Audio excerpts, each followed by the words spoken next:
This video is a massive thank you to the strength and conditioning coaches who've been beaming their high impact classes into my home for the last 3 weeks to help me wear out my kids and keep us all fit and healthy and sane. So thank you so much for doing all of that. It's amazing.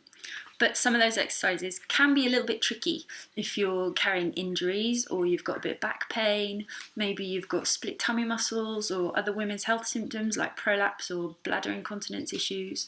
So I wanted just to put a short video together to show some of the favourite exercises that I've seen that the kids are absolutely loving, but that just might be a little bit harder for the mums amongst us that have popped those 3 kids. So here are just a few different types of exercises that should be equally as difficult, should really still feel your muscles working and get your heart going, but won't be such high impact on your muscles, your joints and your connective tissues. So if it feels good, great, do it. Please keep going and keep having fun. But there are just alternatives. If it doesn't feel good, look at doing it a slightly different way. When you see the kids doing this, have a go at something like this instead. So an alternative for that knee-high running might be just to lift your heels. So keep your body moving on that diagonal. Lift your heels off the ground, come onto your toes. Keep your stomach nice and tight, squeeze your bum. Get a bigger movement in your arms so you still get that cardiovascular workout.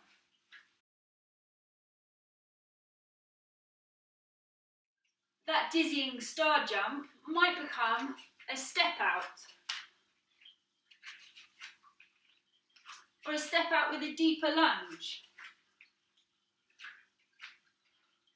And if you feel good about that, maybe a step out with a hop either side.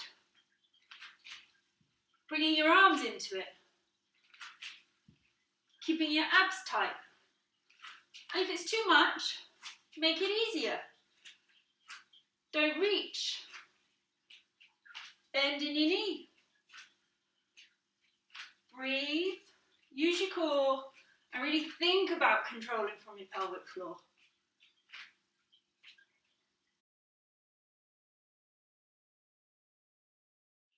So a decent plank jack is really difficult to do well.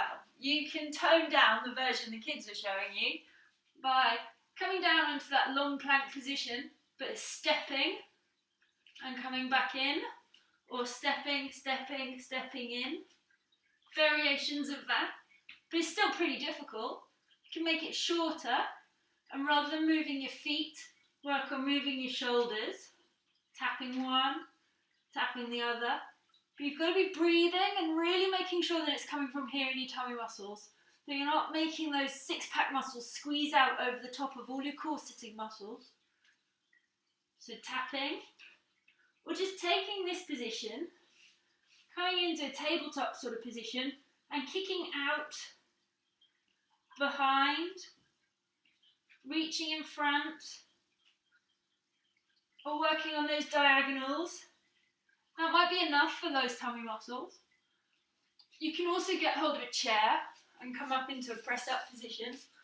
So you're taking yourself across to something and holding that position in this sort of angle, or with your feet down, same again, tapping shoulders, reaching up, bringing it down, but always being aware of what's going on here. It's making sure that you're not working those six-pack muscles too much.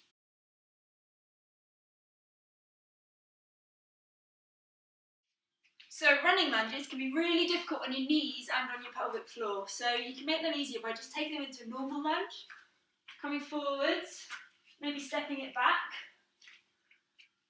5 one way on one leg, 5 one way on the other, bringing your arms into it. Imagining you're lifting a Swiss ball in front of you, or holding some cans of beans, so you're still getting the cardiovascular part of that workout, or stepping back into it, putting a little bounce into that position, and coming up, and coming up.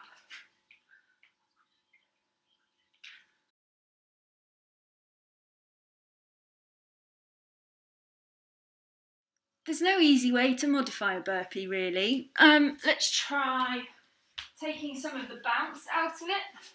You can stay in that position and bring one leg up and in, or make it a bit faster, like a mountain climber, or maybe take yourself down to the ground and push yourself back up again, or maybe something like bringing your foot forward to really stretch into your hamstrings, open up your pelvis on the other side. Use some of that time to get some good stretching across. To thread the needle, a little bit of downward dog like you're doing yoga, bending, opening up your pelvis. I think by that point we can definitely have a license to have a bit of a stretch. So hopefully some of that was helpful and will give you some ideas about how to make changes if something isn't feeling quite right.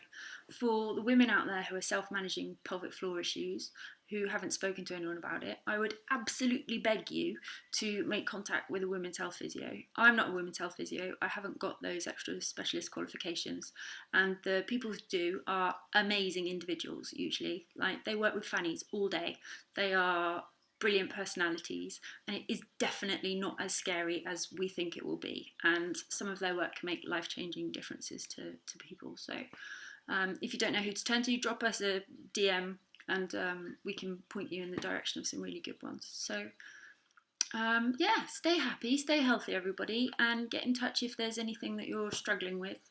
We'll try and do our best to help.